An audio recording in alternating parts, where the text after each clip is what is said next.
just trying to change the world here, people. Oh, really? The Facebooking and the tweeting and the Instagramming, all that would not exist without our understanding of science. It's amazing how you do that as an insult. You mean true for you is different from true for anybody else? Yeah, absolutely, because I can't prove either got to be true or not. I can't, no.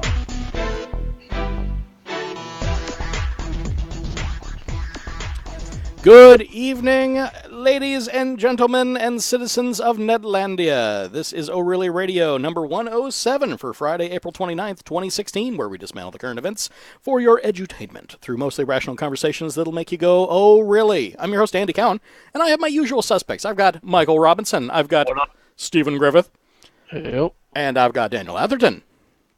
Salutations. Salutations and salivations and all of that. Salivations? What? Salivations, yes. You know, Pavlovian. It's a thing. Trust me. Ring that bell. Okay, well, let's see here. Let's just get right into it. Again, this is going to be a two-part deal where we're going to have an intermission in between because we are doing this live.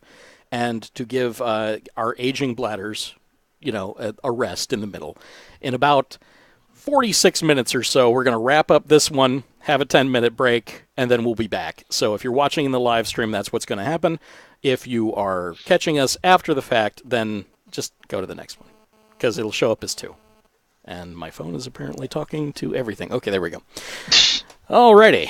Because we ain't no spring chicken. No, we're not. It's just one of those things. Every day we get closer to death. The eventual heat death of the universe through rapid expansion. I might die, but I'm taking the universe with me. That's true. Well, at least you won't go alone. I doubt that. I think it works the other way around. Well, the universe is dying and it's taking you with it. No. I've got a long-term plan, man. It's okay. Oh, okay. It'll long outlast me. Long-term plans. That's good. It's good to have those. But it involves death of the universe. That's the final step. Sure, buddy. That is an extremely long-term plan. What can I say? I like planning for the long term. Well, okay then. Okay, well, in the short term, audience feedback from previous shows and things like that, we do make mistakes, so if you find one, go ahead and note it down. Maybe pause the podcast or the video or anything that you're watching right now, unless you're live. In which case, if it's live, go ahead and just punch it in the chat room, and we'll see if we can auto-correct as we go. But otherwise, send us a note. We have an email address, orlyradiopodcast@gmail.com, or you can also send us a voicemail or text message at 470-222-6759. Also, you can hit us up on our Facebook, and, I'll get a message there. I got one from Lissa P. I'm listening to your show, and the lack of investment in civics was just mentioned, so I'd like to clarify. It has been widely recognized that the deficit in people's understanding of the workings of the government has grown. In an effort to deal with that, in the state of Florida at least, civics is a mandatory class in middle school, just like government always has been in high school. I didn't take civics as a kid. It was expected to be embedded in various social studies courses, whether it actually was or wasn't. I can attest to that for people of a certain age. It was just supposed to kind of be a nugget of truth that you managed to dig out of those social studies courses. Yeah. So that is 100% true. And it never happened. I think it really depended on the teacher. I had a good one. He had, skulls in his class, too. From, his travels through Peru. Crazy stuff. He was good. Okay, so, as she was saying, now, the methods that are used to prioritize and emphasize a given subject area can be faulted, of course, but civics has been given prominence recently. It has an EOC, or end of course exam, that must be passed or the course needs to be retaken. This test score is given so much emphasis that it actually weighs pretty heavily in the calculation of school grades, proportionally speaking. This ensures that students' mastery of the content is important to the school, and the test itself is quite rigorous. Now, it takes time to see the fruits of any educational initiative in the real world, but those were my 2 cents. I have one rebuttal. Okay. How much do you remember from middle school? I remember quite a bit. That's awesome. What about the average citizen? Because I don't remember a goddamn thing. Nothing here. See, and that's my point. Civics is not something they can do just once. Have a mandatory class. It's something that needs to be brought up again and again and again, especially once you hit that magic number where you get to participate. Yeah. That's when it needs to be pressed and pressed hard. Because then you need to go like, hi, this affects you. Yeah. You get to participate. This is what you need to do to participate and do it well. Not middle school. It does end up... It's a good time to introduce, but you need to keep hitting the hammer while the anvil's hot. Yeah.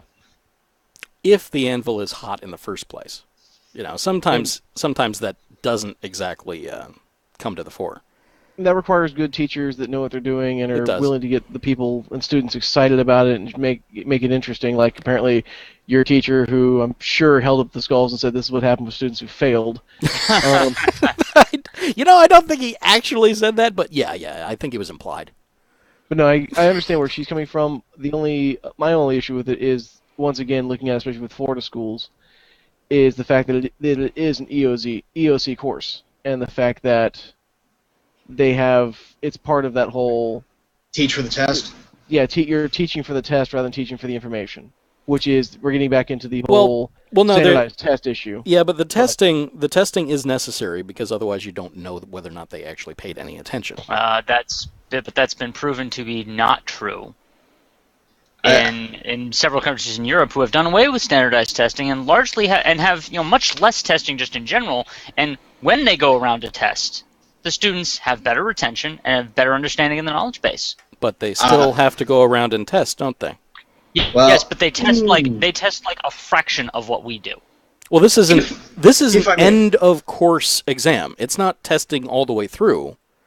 There's the end of course, and if you pass, you move on. Yes, but any end of course exam is going to include like a dozen pre-tests throughout the year to make sure that you are keeping up with the material, which doesn't ultimately work. It just makes people stressed out, and it makes them study for that particular test and then immediately discard what they've just learned for the next test. Things have changed recently with the Common Core stuff.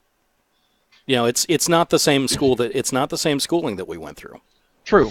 Yeah, but I'm one of the people who actually is an advocate of Common Core when it's implemented correctly. If I may, in recent news, one of our favorite, sort of out of left field, so left that he might not even be on this planet anymore, Michael Moore is coming out with another movie. This is after Where We Should Invade Next? Or no, this is Where We Should Invade Next. Okay, Where We Should Invade Next. Okay. Yeah, but with the section on Finland and education. Mm-hmm. They are ranked number 1. Finland's ranked number 1 in education. They don't give homework. Yeah. No homework. They still do testing, but nowhere near as much as pretty much anybody else. It is gradual. They usually have, a couple of quizzes here and there, a midterm, and a final. And that works. Also, again, you keep bringing up the stuff that you want the kids to learn. It's you can introduce and sprinkle things in from the time they're in elementary school and keep it up. I mean, how much do we stress English, the teaching of English, in our schools, over and over and over again? However, with some of our teachers and some of the stuff, it doesn't stick, but it's stressed. Same thing with math. Yeah. Now, if we did more of a wholesome, rounded education, where we didn't test to death, because really, in my opinion, the entire testing thing is just a means of, hurting teachers, hurting schools. Because we need to have proof that they're doing better and they're improving. The proof isn't in testing. The proof is actually having, functional citizens that get jobs. Yeah, that is certainly important. And it is the end goal. But at the same point, we do need to still have something that standardizes things across the country. And at least now we have Common Core where available by certain states and certain school boards and things like that. At least we have a more uniform scheduling of education where if I was to move my children from Florida to another state, I would still be able to expect the same level of education because of Common Core. Whereas before, say somebody moved down from New York to Florida. I think we've known those kind of people in our past where they just had a much better system up there. Oh yeah. Compared to, again, the yokels down here. I'm the product of going to multiple magnet schools. Okay. I had a great education. Excellent. I was told I was getting a collegiate education in high school. I thought they were blowing smoke, and it turns out they weren't. UCF was a giant letdown. Sometimes that'd be true. Yeah. Okay. And UCF, for those of you that are listening not in Florida, we try not to be too Florida-centric. We try to at least let you know what the heck we're talking about. And UCF would be the University of Central Florida out in Orlando. Which is the second largest university in the nation by population. It has an enormous enrollment, yeah. We are, last I checked, over 62,000 students. And growing. Yeah, Orlando is basically two things, Disney World and UCF. Well, there's Universal, too. Theme park land. It's a thing. It's theme park land. It exists. Yeah, we can go with that. Anyway, I'm sure that we're going to get further feedback from the educators in the audience. Please, bring it. But thank you, Lisa, for submitting that. Yes. Thank you. It's something that I did not know. So thanks for your help and keeping us up to date on what you see in the trenches. And, you too out there can straighten us out, shoot us a message, and we'll read it on the air, ORLYRADIOPodcast at gmail.com. Or, of course, the phone number 470-222-6759. Now, in the same vein of things that are going on, a friend of mine has been having a lot of financial difficulties, and it's not something that I'm unfamiliar with, and I see it in a lot of my friends. Trying to find a job and trying to make things work, and it seems to be a common problem, unfortunately. So there was a bit on poverty, and there was a little kind of meme thing. Something probably came from Tumblr, and it was basically advice about poverty in general. Poverty is hard because it kind of institutionalizes itself. You can ignore my notes on this; it doesn't really make any difference. But for those of you that have been able to either climb your way out of poverty, and now it's a faint memory that you'd rather forget, or those of you that are you managed to somehow start your life with $1 million from your father. Those kind of people in the world. You may not understand, or you may not remember, just how difficult it is.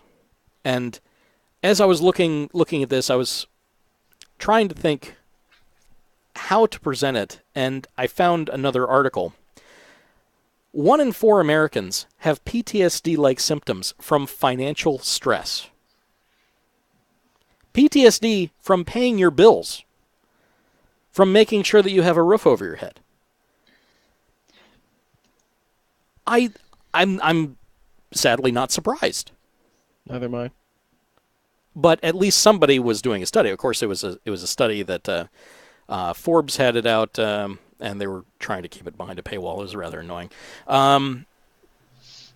But just to read a bit from it, 1 in 4 Americans have PTSD-like symptoms from financial stress. In an analysis of data from 2011 survey respondents, researchers at Payoff, which is the organization, I guess it helps you with debt consolidation and things like that, discovered that 23% of respondents were experiencing symptoms commonly associated with post-traumatic stress disorder, PTSD, related to their finances. Among millennials, the number is 36%. Among other things, survey respondents were worried about being homeless or routinely late on payments. Others denied the severity of the debt or the reality of ever paying it off. People's behaviors were irrational. They were motivated by denial and avoidance, leaving them less able to plan or manage their financial lives. Quoting, "It was just this cluster of negative financial behaviors and fears," said Buckwalter. And when you look at the diagnostic criteria for PTSD, it lines up with what we were seeing. The denial, the avoidance, the hypervigilance, the nightmares, it was all there. So, whenever you look at somebody that's poor, I don't want you to look at somebody that is terribly disadvantaged. I want you to look at somebody that is having a real hard time with life. And you can't just say, "Well, why don't you pull yourself up by your bootstraps?" Which, by the way, is a physical impossibility.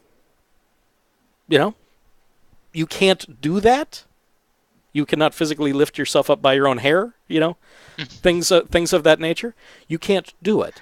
You still have to have some leverage. You have to find a way to get leverage.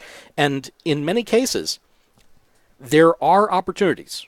There are very many opportunities. However, the situation has blindfolded them. Has made them blind and unable to physically do it. Because it manifests in depression. You don't physically want to get out of bed.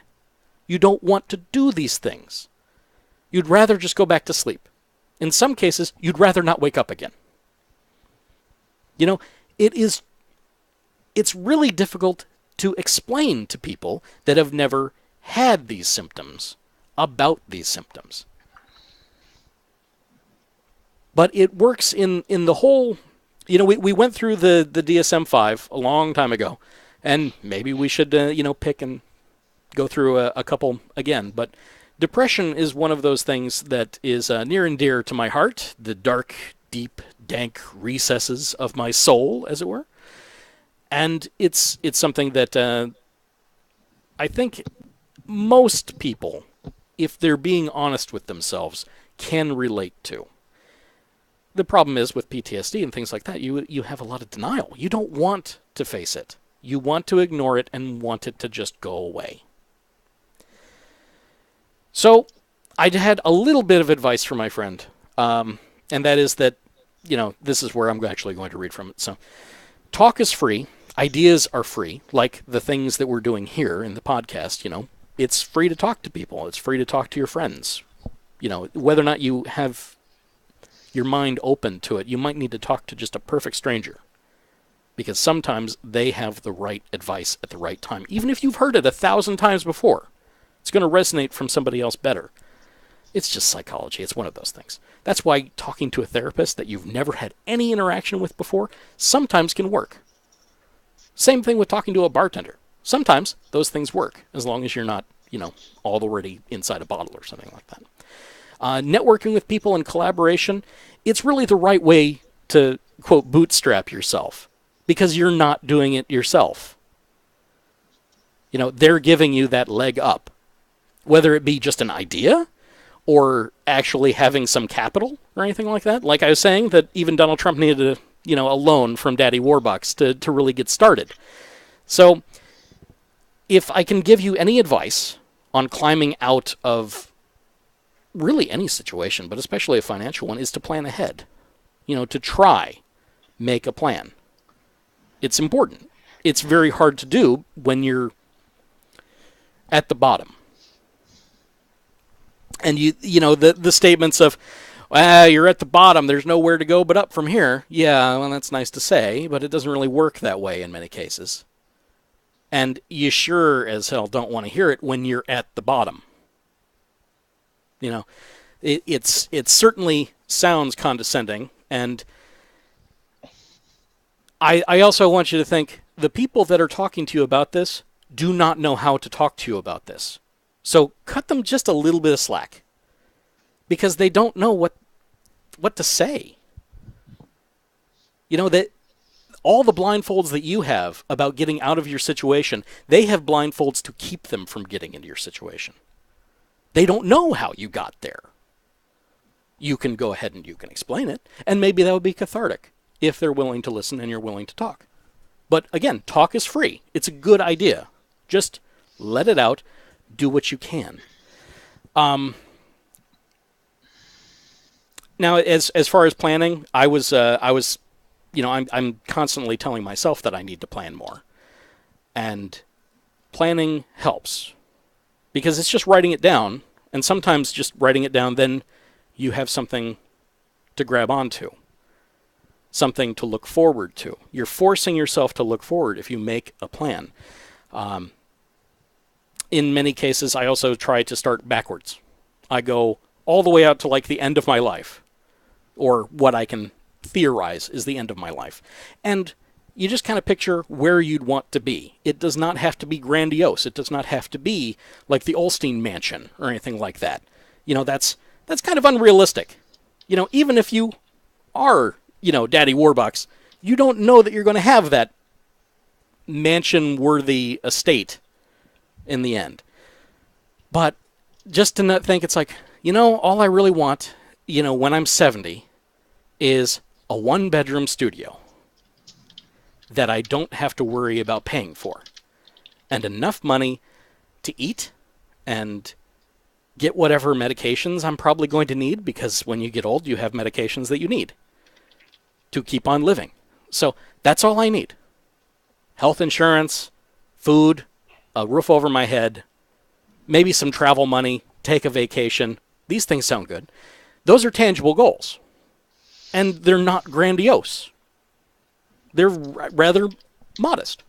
So if you start there and say, okay, how much am I going to need for that every year? And then you just start planning backwards. It's so far in the future, you've got a long road that you can work through to get there. And then, stand back. It's like, okay, so how am I going to get there from 60?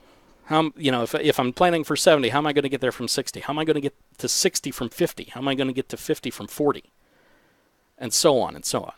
And of course, as you get closer to your own age, you need to plan in smaller increments, 5 years, 2 years, and so on. But they all need to lead eventually to that goal that you have at the end of the tunnel. And then it becomes a ladder that you can climb. But you have to build the ladder yourself. You got to come up with where you want to be, and then just slowly get there. If you have saving money, of course, is the biggest problem when you don't have money coming in. In many cases, you're making just enough. I'm looking at the people that are at the minimum wage, where you are going to have a tax return, for instance, because then, if you've done things, depending on how you've done your taxes, everyone's mileage is different. This might not work for anyone, But I will take that money from a tax return, however it may be, and I try to use at least half of it towards something that will save me money through the next year. Again, something that will build. Time is a weird thing.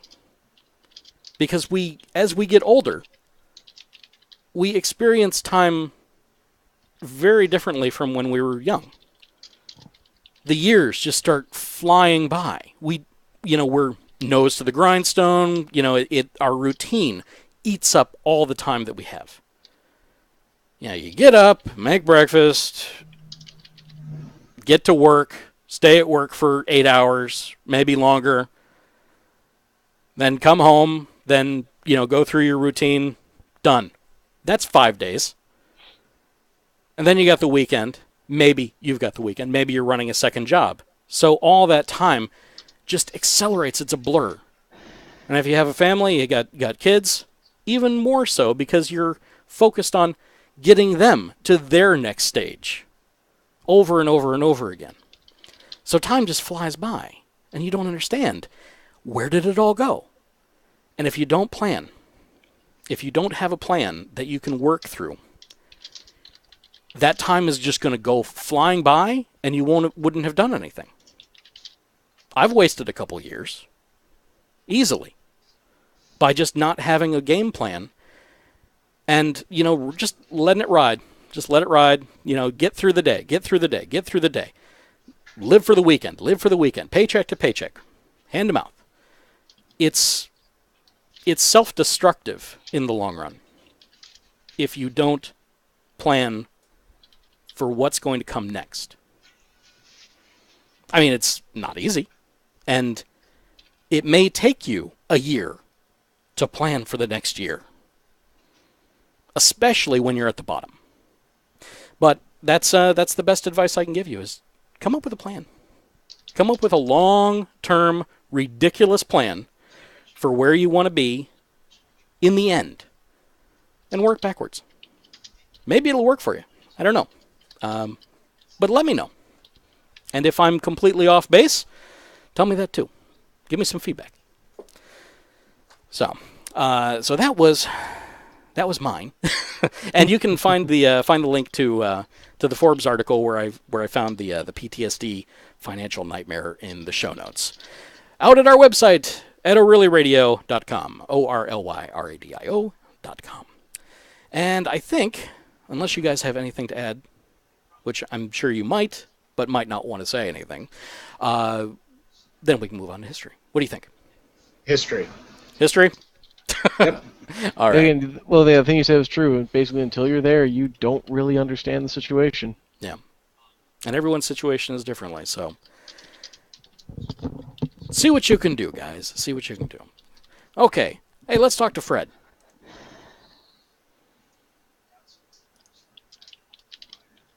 Assuming that it will play. There we go. Good evening, ORLY Radio listeners. Obviously, I couldn't be here tonight, but I did want to drop in for a short couple of quick hits on This Week in History. I'm going to go ahead and start with April 24th. Back in 1800, the Library of Congress was established in Washington, D.C. with a $5,000 allocation. In 1953, Winston Churchill was knighted by Queen Elizabeth II. And in 1981, the IBM personal computer is introduced. Obviously, that's grown, and we can present you with this lovely show because of that date in 1981. Moving to April 25th, in 1938, the seeing eye dog was used for the first time to aid someone who was blind. April 26th, 1514, Copernicus makes his first observation of Saturn. 1986, the world's worst nuclear disaster occurred at Chernobyl power plant in the Soviet Union. Obviously, we just referenced that last show. It's been referenced a couple of times. It happened on April 26, 1986. In 1994, Nelson Mandela won the presidency in South Africa's first multiracial election. And then April 29th, this day in history, 1945, the German army in Italy surrenders unconditionally to the Allies. And in 1992, 4 Los Angeles police officers are acquitted of charges stemming from the beating of Rodney King. Rioting there ensued shortly after. That was This Week and Today in History. Enjoy the rest of the show. All right. Thank you, Fred. That was fun. You guys remember the whole Rodney King incident? Oh, yeah. Oh, yes. Very much so. I'm sorry about Fred's volume being low. He just sat down and recorded. He didn't check his levels. Of course, that was probably my fault. I needed to check them a little bit more robustly, but I tried to turn it up as best as I could. But I'll see if I can fix it in post. I probably can't. Just listen loud. That's all I can help you with. Okay, so let's see. Yes, we have a logical fallacy this week, and that is appeal to wealth. Kind of works out with that whole poverty thing, and I didn't even intend that one. The appeal to wealth fallacy is committed by any argument that assumes that someone or something is better simply because they are wealthier or more expensive. It is the opposite of the appeal to poverty. In a society in which we often aspire to wealth, where wealth is held up as that to which we all aspire, it is easy to slip into thinking that everything that is associated with wealth is good. Rich people can be thought to deserve more respect than poorer people. More expensive goods can be thought to be better than less expensive goods solely because of their price. This is a fallacy. Wealth need not be associated with all that is good, and all that is good need not be associated with wealth. Examples: my computer costs more than yours, therefore my computer is better than yours. Warren is richer than Wayne, therefore Warren will make a better dinner guest than Wayne. Each of these arguments take an association with money to be the sign of superiority. They therefore both commit the appeal to wealth fallacy. Alrighty, and let's see, voicemail. Hi, ORLY Radio listeners. This is your host, Andy Cowen, calling my voicemail to make sure that it still works. Please consider calling us, 470-222-6759. Bye. How about some science, bitches? What? Science, bitches! What to the where now? What to where? Who the what? In the world of It's the science. thing with the thing and yeah! I'm not drunk enough yet. Hang on. Okay. All right. Drunk on science. Man, Absolutely. The best way to be drunk. I don't think it would help me with the headache, though. Oh, I'm sorry about that. But, But? there were a couple of cool things that I found. Okay. So, What do we have? let's get into that before I quit out on you guys. All right. So, now, it occurs to me that these first two articles that I found were directly related to brain things, and I find that ironic that I picked that on a day that my brain is trying to kill me. So let's look at this. Scientists have developed a map of where the brain processes words. This is coming out of UC Berkeley, Okay. and they had a bunch of different people in their study sit down and listen to the same episode of this one podcast. Apparently it's the Moth Radio Hour, which I know nothing about, but that's what they used. And they hooked them up to, is it an encephalograph or is it something else, where they watched the different parts of the brain light up as they're processing the words they're listening to.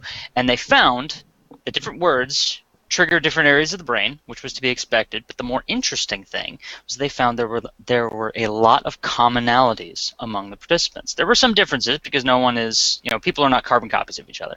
But they found a lot of commonalities in the word storage map and where they ended up, which is fascinating because if we want to help people who have lost the ability to speak, knowing what parts of the brain we have to activate to sort of re-trigger these words again would be extremely helpful. Also, it's just fascinating because the brain is what we use to understand the world, and we don't understand how the brain works, which is hilarious to me.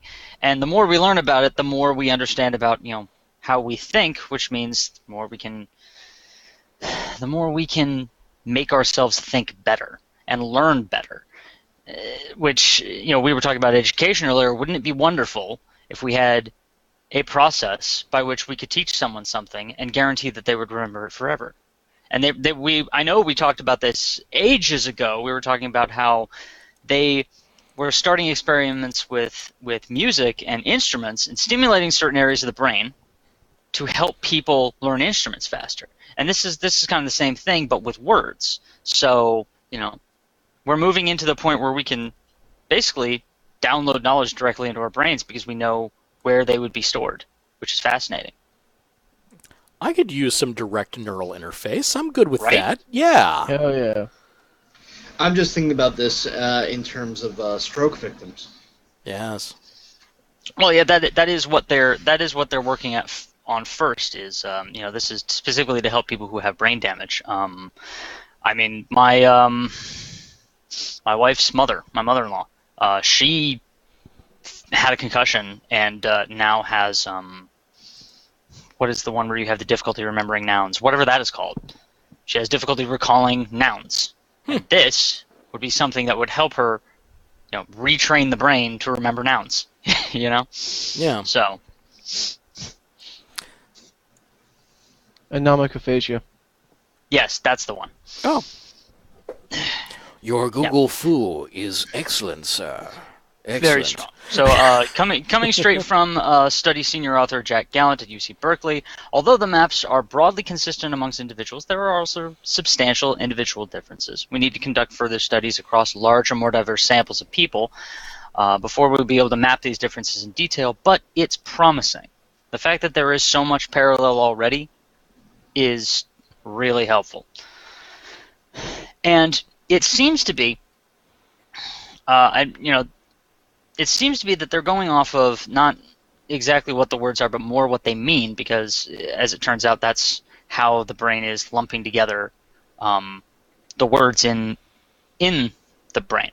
It's not how the word sounds or how it's constructed, it's what it means. Yeah. Which means that this map could potentially work across language barriers, which is also fascinating. I want to see them do more studies across different languages and see how it works out that way too.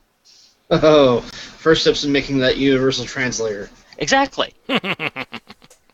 It would be interesting to have, you don't understand exactly what they said, but boy, do you know what they meant.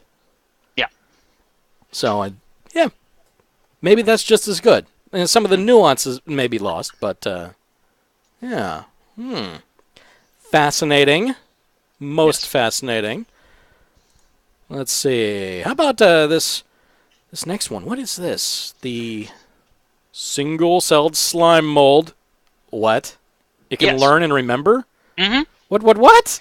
We have been wondering for a long time. At least I know I have been wondering for a long time, and it seemed when I was studying biology in detail that this was a question on a lot of biologists' minds: is how do things without a brain think and learn, and how does their behavior work? How do they operate? As we study plants more and more, and we're starting to learn that they kind of do have thinking processes, and they respond to stimuli in ways that are very reminiscent of creatures with brains, which is a real kick in the head for all of you vegetarians out there, because plants do feel pain, so shut the hell up. I fucking hate vegetarians. But anyway, moving right along, these scientists at, and I'm missing where this was published, but they took the simplest of the simple organisms, slime mold, which is just it's a single-celled colony. It's a protist. And they put them in mazes because they grow and they move and they kind of glop around, kind of like an oversized amoeba.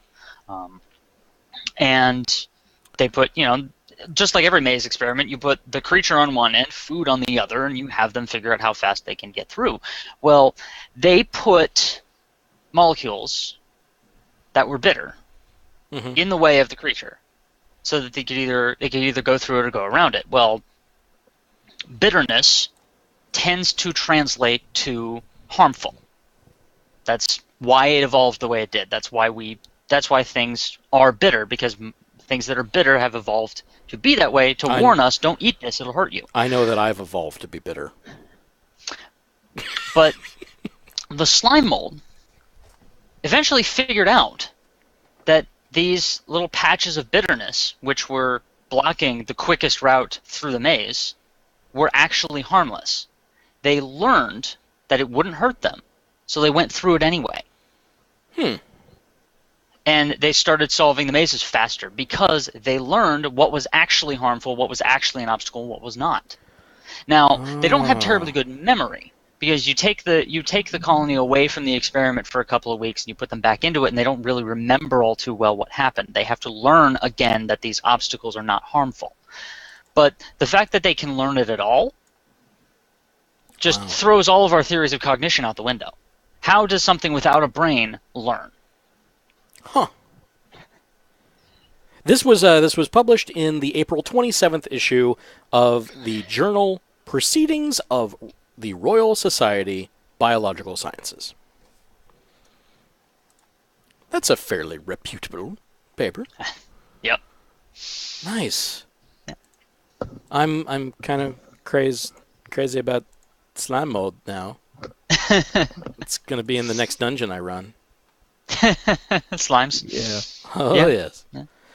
Uh-oh, what's this? Rising atmospheric CO2 has led to a global greening effect. That's why the trees are going to kill us. I brought this up specifically because just the other day I saw something from some climate denier saying that, the increased CO2 in the atmosphere has got to be good for plants. So it's good for the environment. Well, So they're not even denying warming is a thing anymore. They're just trying to spin it as good. Yeah. So I saw this and I thought this was perfect.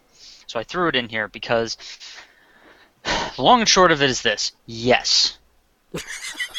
Yes. There is more CO2 in the atmosphere, and therefore there are more plants growing. We are seeing more green in the environment. That is true, and we do want plants. We want to encourage them to grow. However, it is not, in the long run, better for the environment. Because, one, this argument says nothing about rising sea levels or any of the other dangers that are happening. And two, we've seen this before in biology's ability to adapt to their environment. That yes, because of the increased CO2, there is a great bloom in growth in plant life. Yeah. Things that require CO2, yeah. That's true. Mm-hmm. But, there's going to be this big bloom, and then they're going to adapt to it. Because everything adapts. And it's going to come right back down to an equilibrium. Eventually, throwing more CO2 at the problem is not going to accelerate their growth any further. They're going to adapt to the new levels, and they're going to go back to old growth rates. Or there's just going to be so many of them that they're literally crowding each other out. There's still only so much space and so much nutrients to go around. So the plants are not going to save the planet for us. Well, they will after we've already killed ourselves. After you've made it impossible for us to live here, the plants will take over. We're merely terraforming for the next species. That's all. But no, we don't realize that was their plan all along. That was their plan all along. Our arboreal overlords. Yes, I saw that one too. That was great. Remember, people, plants feed on us. I saw that article as well. I didn't put it in here because it didn't occur to me, but now that I think about it, it's a fascinating idea, the fact that we have essentially been domesticated by the planet's plant life, because we have. Technically, vegetarianism doesn't actually exist. Yeah, that too. It's just we live in this symbiotic relationship with plants more than anything else, because they breathe in the thing that kills us, and we breathe in the thing that kills them. So it's important. But I wanted to make sure that we covered this, because fighting climate deniers is one of our number one activities on this show. So now this is interesting though, quoting, but an increase in CO2 is not totally sufficient to entirely explain the observed greening across much of the land. Using computer models, the researchers calculate that while the greenhouse gas accounts for around 70% of the increase in growth, other factors are involved. They reckon, who wrote this? They reckon that an increase in nitrogen in the system is responsible for around 9% of the growth. Climate change is responsible for around 8%, and changes in land use clocks up about 4%. There's a lot of percentages there that are missing from this equation. Yeah. I mean, it's a huge percentage. It is significant, but yes, it's not the whole story, and it's certainly not the magic bullet for the climate deniers as much as they want it to be. The effect diminishes over time. Yeah. Dr. Philippe C.A., I believe. That's how you say that name? That'll work. The fallacy of this argument is twofold. First, the many negative aspects of climate change, namely global warming, rising sea levels, melting glaciers and sea ice, more severe tropical storms, etc., are not acknowledged. Second, studies have shown that plants acclimatized or adjust to rising CO2 concentrations, and the fertilization effect diminishes over time. Yep. Yeah. So this is, it's pretty standard from what we've seen. Anti-science tactics. It's a Texas sharpshooter. They're picking the data point they like and ignoring everything else. Yeah, and here the last line. The warming planet has already started to thaw out the permafrost of the northern hemisphere, beginning to release a massive reserve of methane, and there is little plants can do about that. Yeah, plants don't do anything with methane. No, it merely becomes that greenhouse gas, and then we have kind of a logarithmic increase in temperature. Yeah. It's not good. I don't have the study here, but I heard on This Week in Science, which is another fantastic podcast, and I highly recommend them for all of your listening ears out there. But they had mentioned that apparently there's an issue with the numbers, and we're getting warmer much faster than was even worse thought. They were thinking that there might have been worst like a scenario has been jumped. Again. Yeah.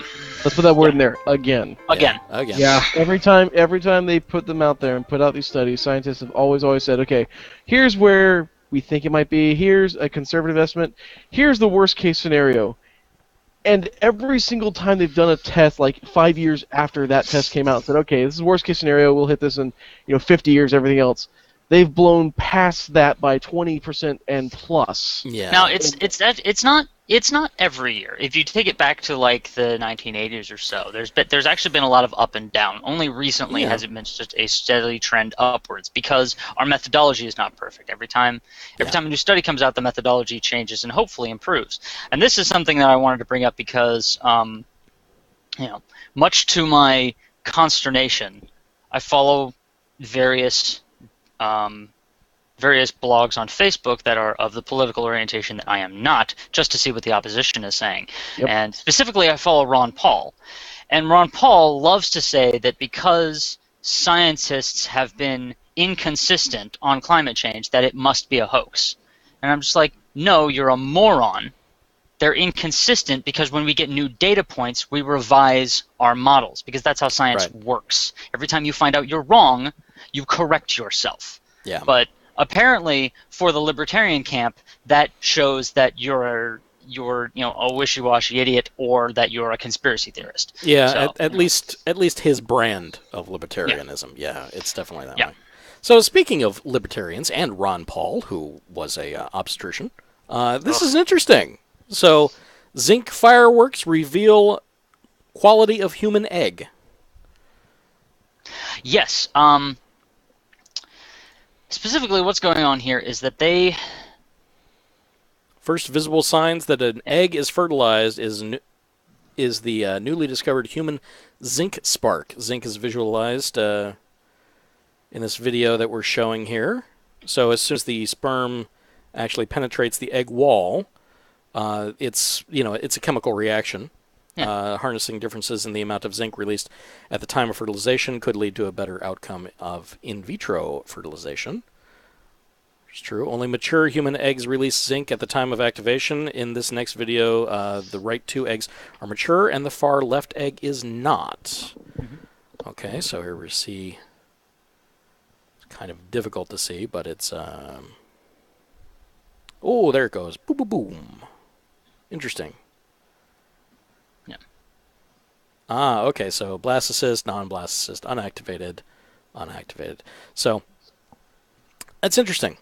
So, a blastocyst is the next phase after fertilization. It's the thing that eventually turns into a baby. Yeah, it is not...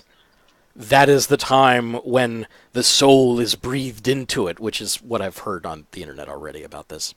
So stupid. Yeah. The Catholic Church had that right. That's the quickening that occurs sometime in the third trimester. The quickening. Yes, very good. No, it's a chemical reaction. It's the sperm. If you think of the egg like a balloon, the sperm is popping the balloon, and there's this huge explosion of zinc atoms that pops off of it. And in any chemical reaction, when something is being discharged from something else, you're going to get the excess energy is going to emit in the form of photons. That's how chemistry works. Because of energy states and how quantum mechanics works, things can only exist at certain energy levels, and all the excess energy has to be bled off in the form of light. Yeah. That's how that happens. That's the photoelectric effect. It's light or heat. That's your choices. It's the photoelectric effect. So what they've done here is they've discovered that at the moment that a viable egg actually gets a sperm through that shell, because there's a huge shell that they have to dig through. Yeah. At the moment that happens, there's a flash of light, and they can observe that, and they can find out, hey, that one's good. And they mentioned in vitro fertilization, and this is important because the in vitro fertilization process, they inject like a dozen eggs into the woman. Yeah. Because they're not sure which ones are good. They're not sure which ones are going to stick. And every egg that they prepare and inject is expensive as hell. This way, they can inject far fewer, and it can be much cheaper. So it can be easier for people who want to have a kid to have a kid. And to have one kid instead of like 4. you know, triplets 2 or and 3 or 4 at a quadruplets. time, Yeah, which is another side effect sometimes of in vitro. Yeah. So, Dan, you were holding your finger up as if you had an epiphany. Well, I'm just going with a now defined observable effect when they're going through and doing the in vitro process.